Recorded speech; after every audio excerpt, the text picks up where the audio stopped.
MIT 경제학과 교수와 하버드대학 정치학 교수가 함께 쓴 책입니다. 국가는 왜 실패하는가? 이 책은 국가 간의 불평등이 어디서 왔는가? 그래서 기존의 모든 이론들의 문제점들을 지적하면서 자기 나름대로 중요한 결론을 갖고 있는 아주 참 중요한 책이고 또 아주 유익하고 그러나 결코 간단한 책은 아닙니다. 이 책에서 이렇게 이야기합니다. 국가 간의 불평등은 잘 사는 나라와 못 사는 나라는 지난 200년 동안에 발생된 거라는 겁니다. 그러니까 지금 우리가 이게 선진국과 후진국 뭐 이런 차이는 이게 다 200년 전부터 지금까지 문제지 500년 전, 뭐 1000년 전 그때는 다 비슷했다는 겁니다. 근데 무엇이 이 차이를 가져왔는가? 질인가? 질은 아니래요. 그 총균세를 적은 그 제레미 다이아몬드 그것도 다 틀렸고요. 가축할 수 있는 그런 그 온도에 있는 나라는 가축을 할 수 있기 때문에 시간적 여유가 생겨서 문명을 만들었다. 그거 다 틀렸고요. 그러면 지도자가 좀 무지해서 그런가? 실제로 독재국가에는 뭐 좋은 대학 출신들이 거기에 다 하고 있습니다. 그것도 틀렸고요. 여러 가지 이유를 다 설명합니다. 자세히. 그리고 그분들은 이 두 사람이 국가는 왜 실패하는가? 이제 그는 정치와 경제 제도가 포용적이냐 착취적이냐. 포용적이라는 건 뭐냐면 창조적 어떤 파괴를 허락하는가? 안 그러면 창조적 파괴를 용납하지 않는가? 다시 말하면 누가 혁신을 일으켰습니다. 좋은 걸 개발했습니다. 좋은 걸 개발했단 말은 기존에 있는 것은 그 쓸모 없어지는 거죠. 이게 창조적 파괴입니다. 근데 기존에 있는 것들을 갖고 돈 벌던 사람은 그걸 용납할 수가 없는 겁니다. 그래서 어떻게 됩니까? 정치인과 힘을 얻고 경제제도를 왜곡시키는 거예요. 그러니까 어떻게 되나? 발전을 못하는 거예요. 그리고 혁신하고 있다 하자는 사람들이 인센티브가 없는 거예요. 다 떠나는 거죠. 그 나라에 있어봤자 내가 아무리 혁신해도 이 혁신은 사장되니까 포용적이 되는 거 혁신을 받아들이는 겁니다. 창조적 파괴를 감수하는 겁니다. 그래서 어떤 사람은 파괴될 거예요. 그것 때문에. 그러나 국가 전체적으로는 혜택을 입는 거죠. 이것이 누적되고 중세까지만 해도 문명을 주도했던 것은 이슬람이었습니다. 그러나 오스만 제국의 술탄은 인쇄술을 받아들이지 않습니다. 왜냐하면 인쇄술로 인하여 책이 들어오면 여러 가지 이슬람에 대한 많은 부담스러운 내용들을 일반 대중이 알게 되거든요. 그리고 이슬람의 엘리트들은 다 모든 지식을 장악했는데 이 장악하는 지식들이 다 놓여지게 되거든요. 그래서 결국은 이슬람은 인쇄술을 허락하지가 않아요. 여전히 백성들은 무식한 거예요. 그래서 중세 이후부터는 이슬람은 정체되고 후퇴합니다. 중세 중심 도시였습니다. 베니치아. 지금은 베니치아는 더 이상 중심 도시가 아닙니다. 관광도시지. 왜 이렇게 됐을까요? 한때는 베니치아는 얼마나 번성했는지요. 베니치아에 연구하고 베니치아에 글을 쓰고 그러나 지금은 관광 수입으로 먹고 살지 베니치아 사람들은 더 이상 거기에 생산적인 게 없다는 거예요. 왜 그랬을까요? 베니치아의 무역의 중심이었습니다. 돈이 많았습니다. 근데 그 무역의 중심이 될 수 있었던 이유는 일반 사람과 귀족과 계약 관계를 하여 열심히 해외로 나갔다는 거예요. 그런데 그게 돈벌이가 되잖아요. 그 귀족들이 법을 바꾼 거예요. 일반 사람들은 참석하지 못하도록. 그게 인센티브가 없어지는 거예요. 18세기 오스트리아와 헝가리를 지배한 합스부르크 왕가 프란스 1세. 정치인들이요, 국민이 좋아하는 걸 좋아하지 않습니다. 자기에게 유리한 걸 좋아하지. 이 합스부르크에서 다스렸던 프란스 1세는 철도와 산업화를 반대합니다. 왜냐하면 철도가 놓여지게 되면 사람들이 이동이 자유롭게 되고 모이게 되거든요. 위험하잖아요. 산업화도 마찬가지입니다. 이 창조적 파괴, 혁신에 반드시 따라올 수밖에 없는 게 창조적 파괴인데 이 창조적 파괴로 인하여 불이익을 당한 사람들은 대부분 그전 사회에서 기득권자들입니다. 19세기만 해도 미국은 멕시코보다 못 살았다 그러죠. 그러나 포용적 정치와 포용적 경제로 인하여 멕시코와 미국은 비교할 수가 없습니다. 북한, 창조적 파괴를 절대 용납하지 않는 사회. 인민은 관심도 없습니다. 자, 그러면 성경은 하나님은 어떻게 하시나? 사도행전에 보면 창조적 파괴가 얼마나 자주 일어나는지 모릅니다. 처음에 유대인들만 예수님을 믿었습니다. 예루살렘이 초대교회입니다. 그런데 복음이 사마리아로 갑니다. 아니 유대인만 성민이고 유다 지파와 베냐민 지파만 구별된 지파인 줄 알았는데 이 은혜가 사마리아 사람까지 가요. 정말 용납하기 힘든 거죠. 나중에는요 고넬료 집까지 성령이 임합니다. 이게 허물어집니다. 다. 그래서 이게 쉽지 않았어요. 그래서 베드로도 3번이나 주님께 질문합니다. 하나님, 나는 속된 걸 내가 먹은 적이 없습니다. 이때 하나님 뭐라 말합니까? 내가 깨끗하다는 것을 네가 왜 속되다 하느냐. 그래서 베드로는 순종하고 창조적 파괴죠. 고넬료 집에 갑니다. 그때 성령이 임하고 복음이 점점점 예루살렘 교회가 중심이었는데요. 나중에는 안디옥 교회가 중심으로 바뀝니다. 창조적 파괴입니다. 근데 예루살렘 교회는 안디옥 교회를 축복해 줍니다. 그래서 복음이 쫙 앞으로 나가는 거예요. 여러분 우리 스스로도 한번 생각해 봅니다. 왜 내가 신앙의 제자입니까? 왜 나는 신앙의 발전이 없을까? 나는 왜 여전히 1년 전이나 5년 전이나 10년 전이나 같을까? 하나님께서 새 일을 행하시기 위하여 옛날 것을 파괴시켜야 되는데 옛날 것을 못 놓고 있는 거예요. 옛날 것을 놓으면 큰일 날 것 같아요. 옛 방식으로서 벗어나면 내가 힘들어질 것 같아요. 하나님은 새 일을 행하시기 위해서 이제 옛 옷을 벗으라 그러는데 옛 옷을 못 벗고 있는 거예요. 근데 여러분 이게요 5년이 되고 10년이 되면 무서운 겁니다. 처음에는 다 비슷하지만 5년이 되고 10년이 되면 정말 무서운 거예요.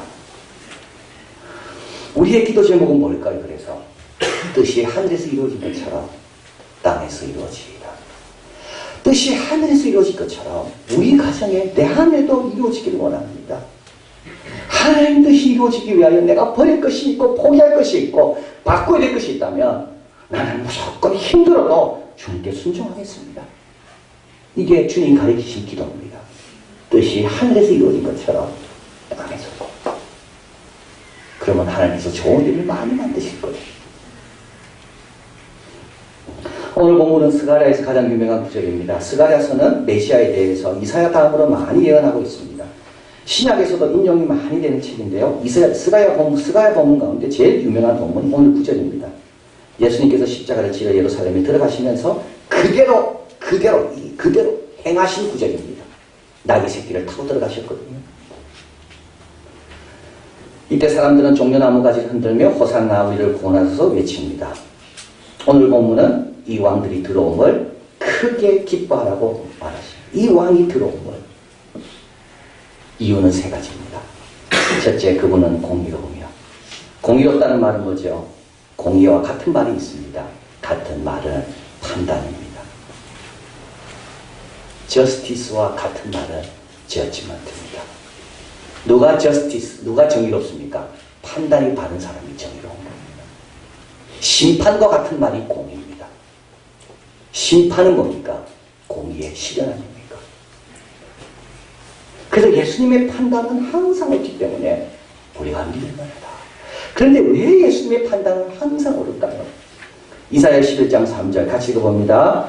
그가 여호와를 경외함으로 즐거움을 삼을 것이며 그의 눈에는 보이는 대로 심판하지 아니하며 그의 귀에는 들리는 대로 판단하지 아니하며. 왜 예수님의 판단은 항상 공의롭고 옳습니까? 그는 여호와를 경외함으로 즐거움을 삼기 때문에. 여러분 판단 잘하고 싶습니까? 여호와를 경외하는 것이 먼저입니다. 여호와를 경외하는 것이 지식과 지혜의 출발이라고 하겠습니다. 우리 예수님은 말씀합니다. 솔로몬보다 큰 자가 여기 있다. 솔로몬은 판단의 대명사 아닙니까? 그런데 예수님이 왜 솔로몬보다 더 판단을 잘하시나요? 하나님을 더 경외하거든요.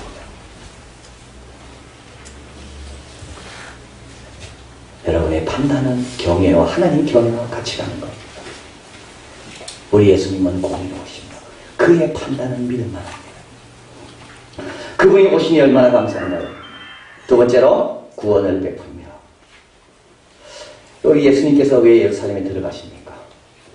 우리 예수님께서 왜 우리 방문을 두드리십니까? 마음의 문을. 왜 예수님은 우리 가정에 오기 원하십니까? 예루살렘은 어떤 곳이죠? 지금 예수님을 십자가에 못 박으려고 준비하고 있는 것입니다. 만약에 예수님이 영광을 원하셨다면 예루살렘 가면 안 돼요. 5천 명이 기적을 행하고 예수님을 따르는 그곳에 계셔야지 영광을 받습니다. 근데 예수님은 예루살렘은 들어가시라. 우리 가정에 들어오시라. 내 안에 들어오시라. 왜요? 구원을 베풀리라. 인자가 온 것은 섬김을 받으려 함이 아니라 섬기려 함. 많은 사람의 대성물로 주기 위해서. 도적이 오는 것은 도둑질하고 멸망시키고 죽이려는 것 뿐이지만 내가 온 것은 양으로 생명을 얻게 하고 풍성하게 하기 위해. 우리 예수님은 주기 위해 계시는 분입니다. 여러분 부탁드립니다. 사람으로부터 들라지 마시고 좀 예수님을부터 하시기 바라요. 자꾸 누가 나한테 주나 쳐다보지 마시고 예수님을 좀 바라보세요. 예수님은 주기 위해 오신 분. 예수님은 주실 때 후히 주신다고 그랬습니다. 꾸짖지 아니하신다고 그랬습니다. 세상 어느 누구도 할 수 없는 말을 예수님은 하십니다. 그게 뭡니까? 구하라는 겁니다. 내게 오는 자는 내가 결단코 줄이지 않도록 채워주신다.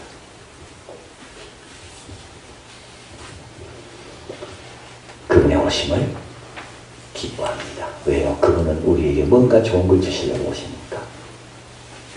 마지막으로 그분의 오심은 기쁜 이유는 그분은 겸손합니다. 겸손하여 나귀를 타나니 나귀의 작은 것 곧 나귀 새끼입니다. 왜 예수님께서 나귀 새끼를 타셨을까요? 되도록이면 우리 가까이 계시려고, 눈높이를 우리한테 맞추려고. 승자의 예에 보면 권력은 자기에 대해서 예외를 갖게 한다고 말합니다. 권력 있는 자는 남에게 적용하는 것을 자기에게는 적용하지 않습니다. 권력 있는 사람은 다른 사람에게는 원칙하면서 자기는 원칙을 지키지 않습니다. 권력 있는 사람은 항상 자기는 예외적으로 대우받아야 되고 예외적으로 살아야 된다고 생각합니다. 2008년입니까? 포드, GM, 크라이슬러 자동차 회사 사장, 회장들 워싱턴 DC에 구제금융을 신청하러 오면서 이들이 어떻게 왔을까요? 일반 사람들이 타고 다니는 차를 타고 왔을까요? 비행기를 타고 왔을까요? 기차를 타고 왔을까요? 이들은 전용 비행기를 타고 왔습니다. 왜요?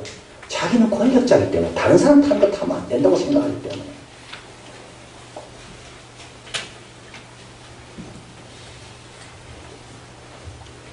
우리 예수님은 예외적으로 살지 않았습니다.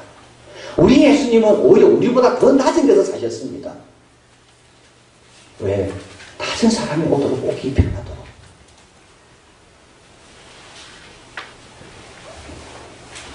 오늘 우리 주위에는 너무나도 예외적인 대접에 익숙해져 있어요.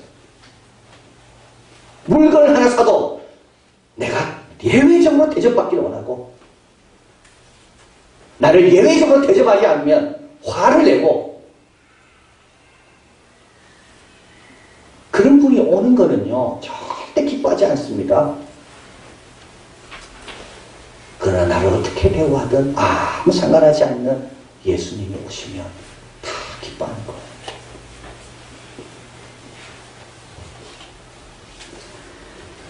예수님이 왜 오실까요? 우리가 갈 수 없기 때문에 오신 겁니다.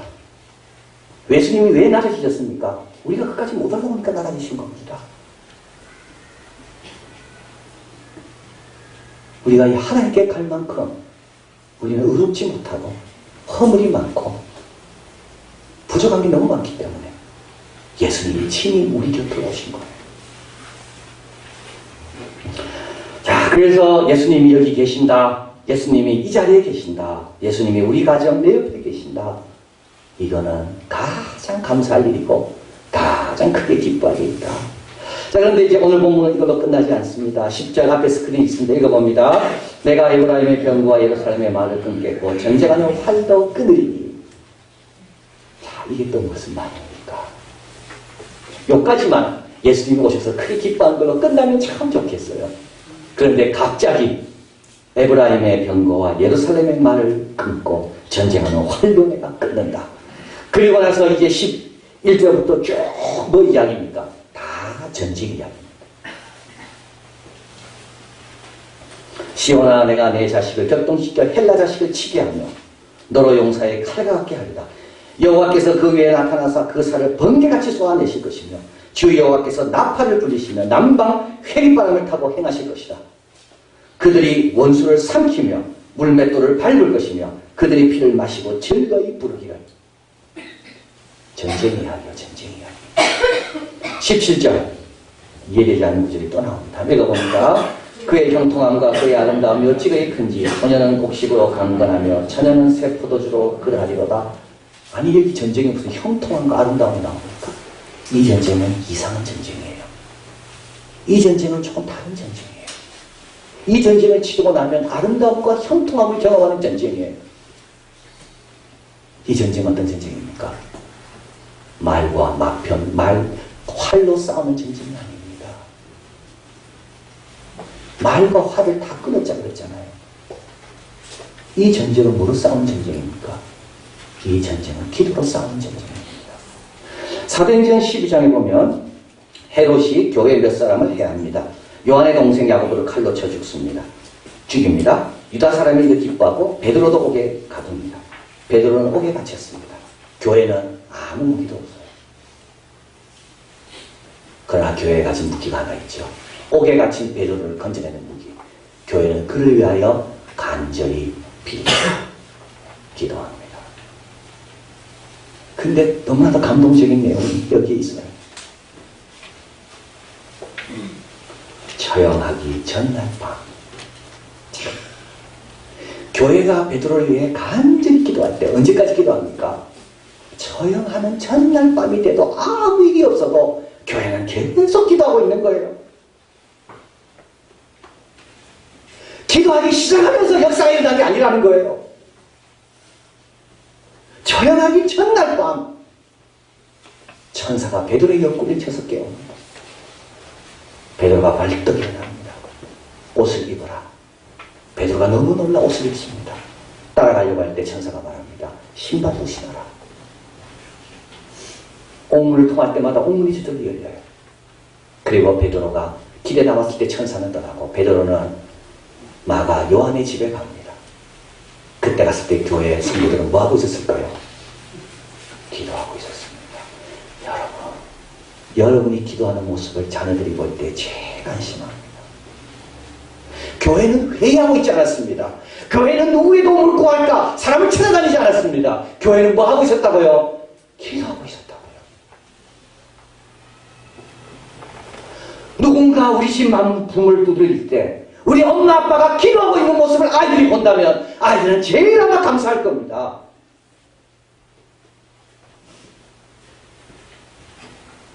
베드로가 문을 두드렸을 때 로데라는 계집종이 나옵니다. 로데는 누굽니까? 베드로가 옥에 갇혔어요.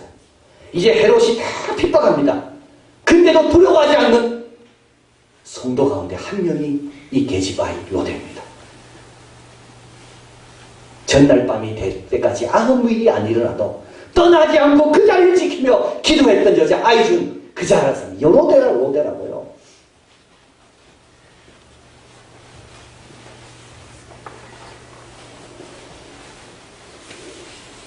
오늘 본문에 보면 이 말씀이 나옵니다. 그날의 16절 여호와께서 그들을 자기 백성의 양떼같이 구원하시니 그들이 멸류관의 보석같이 여호와의 땅에 빛나리로다. 누가 빛납니까?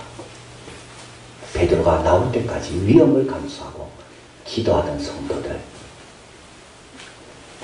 왜 하나님께서 말과 병거를 끊으십니까? 왜 하나님께서 이것도 해도 안 되고 저것도 하게 안 되도록 하나님께서 막으십니까? 우리의 무기는, 우리의 싸움은 혈과 육이 아니라 이것보다 훨씬 강한 세력과의 싸움이기 때문에 우리는 기도 이외에는 없다는 걸 알게 하기 위해서.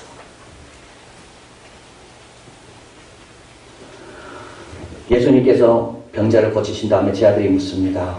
우리에게도 이런 능력을 주십시오. 이 능력이 어디서 옵니까? 예수님이 뭐라고 말씀하죠? 기도 이외에는 다른 것으로 이런 게 나올 수가 없다. 스펄전 목사님에게 한 사람이 이야기합니다. 목사님, 저는 기도를 안 믿습니다. 여러분, 이런 사람 많더라고요. 제가 보니까. 목사님, 나 기도 그렇게 중요하게 생각해요.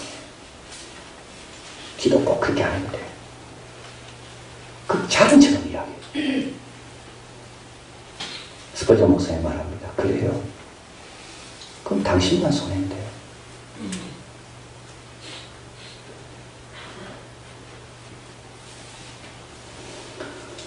말과 병거를 없애는 것은 창조적 파괴입니다. 하나님께서 더 좋은 걸 주시려고, 더 중요한 게 우리에게 있기 때문에, 더 큰 능력을 발휘할 수 있는 게 있기 때문에 우리가 의지했던 말과 병거를 하나님께서 없애시는 거예요. 12절 읽어봅니다. 우리가 해야 될 결론입니다. 12절 같이 있습니다. 소망을 품은 갇혔던 자들아, 너희는 보장으로 돌아올지니라. 내가 오늘날 또 이르노라. 네가 배나 내게 갚을 것이라. 내가 배나 내게 갚을 것이라. 소망을 품었지만 갇혀 있습니다. 소망을 품어도 갇힐 수가 있습니다. 소망을 품었는데도 여전히 우리 가정에 문제가 있을 수가 있습니다. 근데 주님께서는 돌아오라고 이야기합니다. 보장으로. 이 보장이 어디입니까? 요새입니다. 요새가 어디라고요? 기도의 자리인 거예요. 오늘날도 이른다고. 지금 또 이르십니다. 내가 배나 갚아줄 테니 오라고. 우리 예수님 오셨습니다. 나귀 타고 겸손하게 우리 곁으로. 그의 판단은 늘 의로운 공의로운 것. 우리에게 좋은 걸 주시게 오셨습니다. 이제 우리가 할 일은 뭐죠? 그분께 가는 겁니다.